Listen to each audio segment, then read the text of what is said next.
Om Namo Narayana, welcome back as we read through Canto 6 of the Srimad Bhagavatam. Today we're on Chapter 2, Ajamila, delivered by Vishnudutas. Sukadeva Goswami continued his story. My dear king, the servants of Lord Vishnu are always very expert in logic and arguments. After hearing the statements of the Yamadutas, they replied as follows. They said, Alas, how painful it is that irreligion is being introduced into an assembly where religion should be maintained. Indeed, those in charge of maintaining the religious principles are needlessly punishing a sinless, unpunishable person. A king or governmental official should be so well qualified that he acts as a father, maintainer, and protector of the citizens because of affection and love. He should give the citizens good advice and instructions according to the standard scriptures and should be equal to everyone. Yamaraja does this for he is the supreme master of justice, and so do those who follow in his footsteps. However, if such persons become polluted and exhibit partiality by punishing an innocent, blameless person, where will the citizens go to take shelter for their maintenance and security? The mass of people follow the example of a leader in society and imitate his behavior. They accept as evidence whatever the leader accepts. People in general are not very advanced in knowledge by which to discriminate between religion and irreligion. The innocent, unenlightened citizen is like an ignorant animal sleeping in peace with his head on the lap of its master, faithfully believing in the master's protection. If a leader is actually kind-hearted, deserves to be the object of a living entity's faith, how can he punish or kill a foolish person who has fully surrendered in good faith and friendship?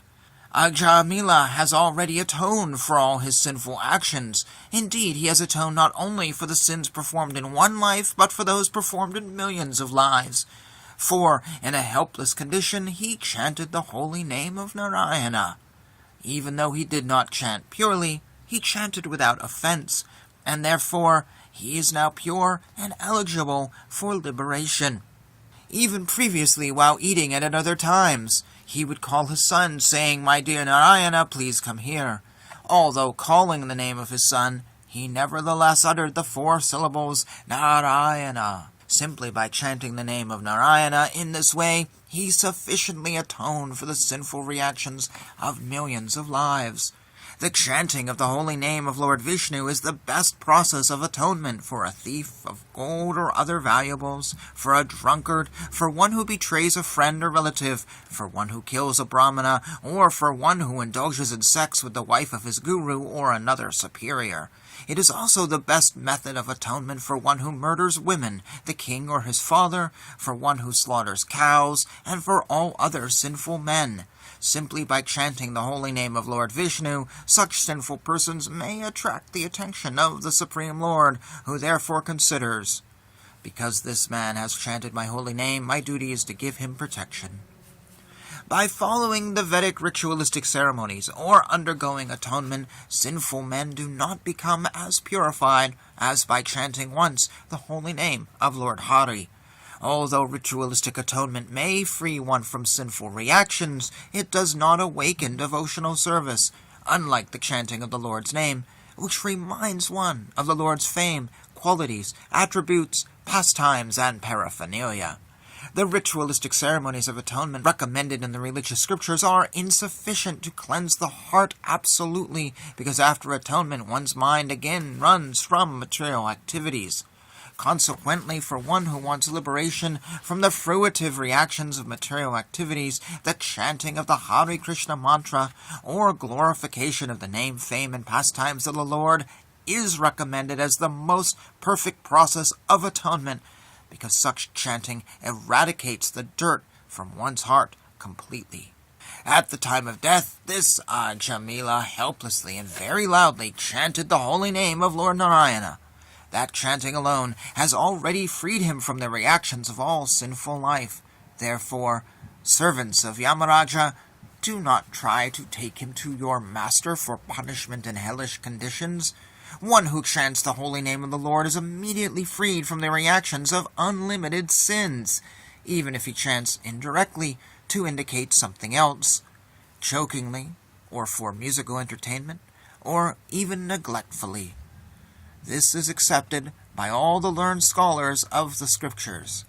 If one chants the holy name of Hari and then dies because of an accidental misfortune, such as falling from the top of a house, or slipping and suffering broken bones while traveling on the road, being bitten by a serpent, being afflicted with pain and high fever, or being injured by a weapon, one is immediately absolved from having to enter hellish life, even though he is sinful. Authorities who are learned scholars and sages have carefully ascertained that one should atone for the heaviest sins by undergoing a heavy process of atonement, and one should atone for lighter sins by undergoing lighter atonement. Chanting the Hare Krishna mantra, however, vanquishes all the effects of sinful activities, regardless of whether heavy or light. Although one may neutralize the reactions of sinful life through austerity, charity vows, and other such methods, these pious activities cannot uproot the material desires in one's heart. However, if one serves the lotus feet of the personality of Godhead, he is immediately freed from all such contaminations. As a fire burns dry grass to ashes, so the holy name of the Lord, whether chanted knowingly or unknowingly, burns to ashes without fail all the reactions of one's sinful activities. If a person unaware of the effective potency of a certain medicine takes that medicine or is forced to take it, it will act even without his knowledge because its potency does not depend on the patient's understanding. Similarly, even though one does not know the value of chanting the holy name of the Lord, if one chants knowingly or unknowingly, the chanting will be very effective. Thus spoke the Vishnudutas.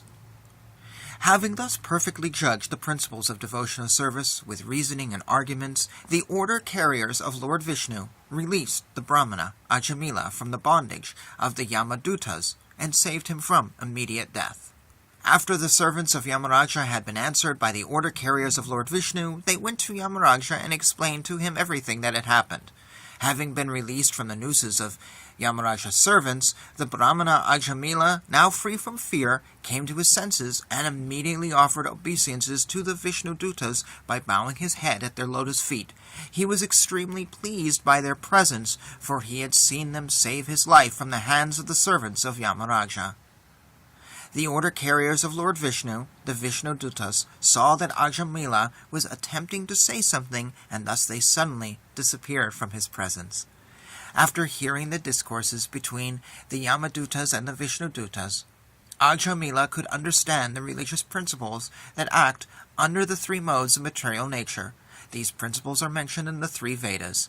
He could also understand the transcendental religious principles, which are above the modes of material nature and which concern the relationship between the living being and Lord Vishnu. Furthermore, Ajamila heard glorification of the name, fame, qualities, and pastimes of Lord Vishnu. He thus became a perfectly pure devotee. He could then remember his past sinful activities, which he greatly regretted having performed.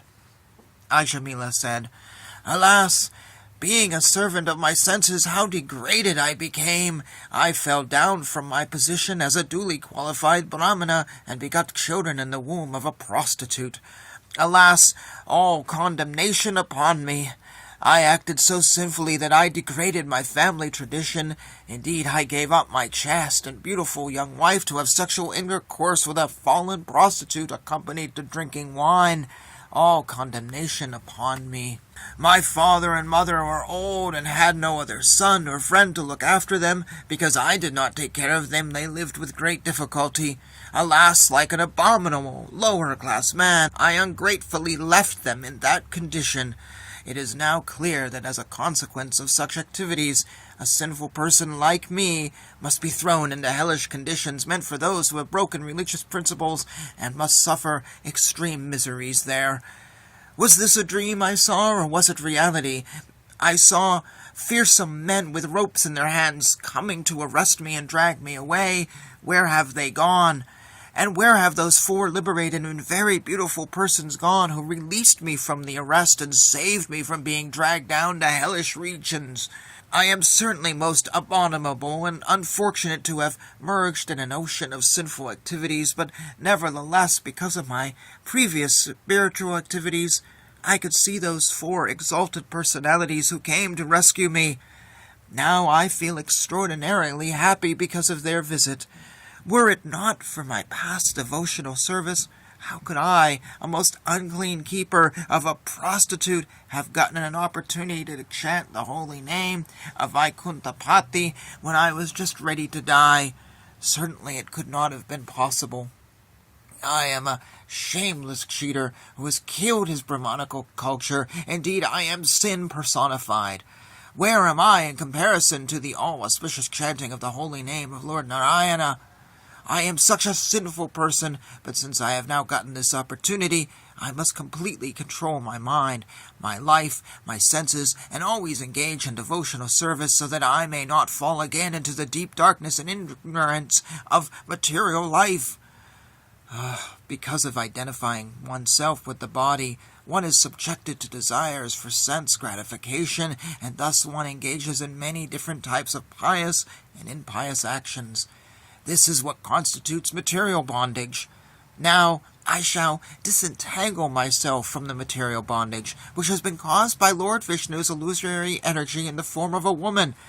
Being a most fallen soul, I was victimized by the illusionary energy and have become like a dancing dog led around by a woman's hand. Now I shall give up all lusty desires and free myself from this illusion. I shall become a merciful, well-wishing friend to all living entities and always absorb myself in Krishna consciousness. Simply because I chanted the holy name of the Lord in the association of devotees, my heart is now becoming purified.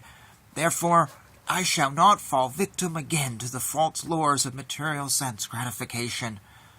Now that I have become fixed in absolute truth, henceforward, I shall not identify myself with the body. I shall not give up false conceptions of I and mine and fix my mind on the lotus feet of Krishna.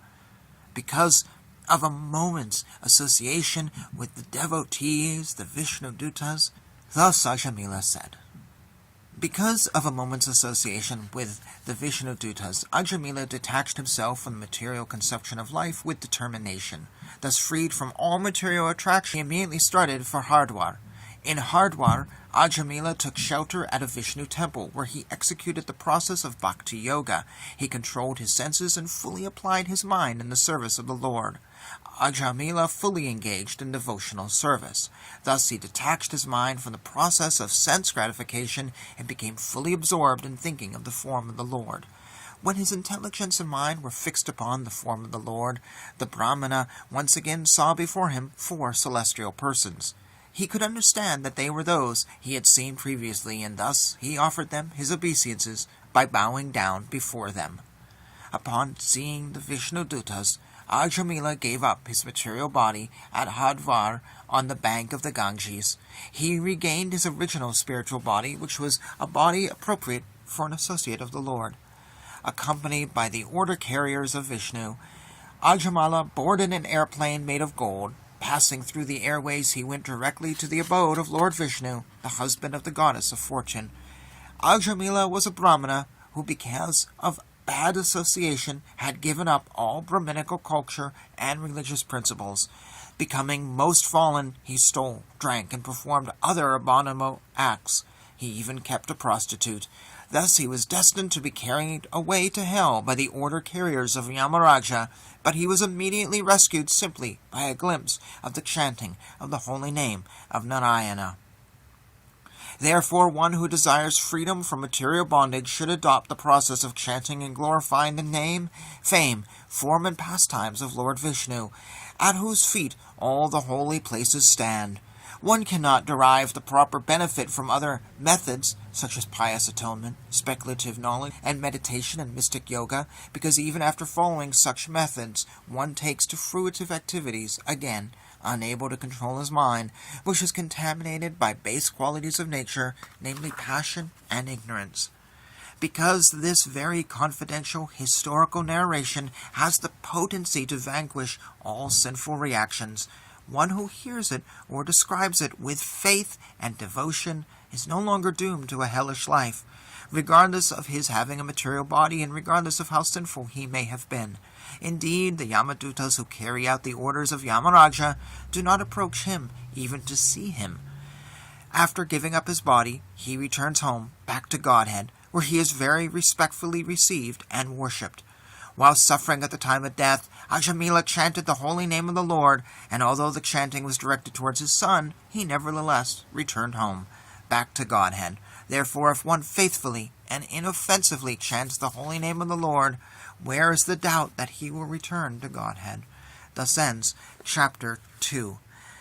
And I must mention the controversy which rages in many religious circles over what this chapter talked about. There's no way I'm even going to come close to a logical discussion here in another minute or so, but I just feel like I have to mention it. You see this a lot in Christian circles, where if someone takes like communion just before their death, they go to heaven, whatever they did in their life. And we have the same idea here, and a lot of people say, are you crazy? Hitler, the one and only, took communion before he shot himself. Therefore, if you go to heaven, you can meet Adolf Hitler, who was atoned of killing millions of people. If you say, well, that's not quite true, that means that this whole thing of last-minute atonement isn't really as clear-cut. If you start going, well, this person's different because, or this person's different because, and you start putting all these little footnotes and catch-22 in, then it really doesn't work. Then you can't say, well, this last-minute atonement only works in this situation, and this situation, and this situation, and this situation. So basically it doesn't really work at all, because there's always a reason why. Because no one wants to meet Hitler in heaven, and the whole concept of Hitler in heaven is obnoxious. That's like Joseph Stalin and Pol Pot going to heaven, and Fidel Castro, and they're all sitting up there with God. But Mother Teresa, who maybe did a lot of things bad, but at the end didn't take communion, she's in hell. And Martin Luther King didn't get a chance to take communion before he was shot, so he's in hell.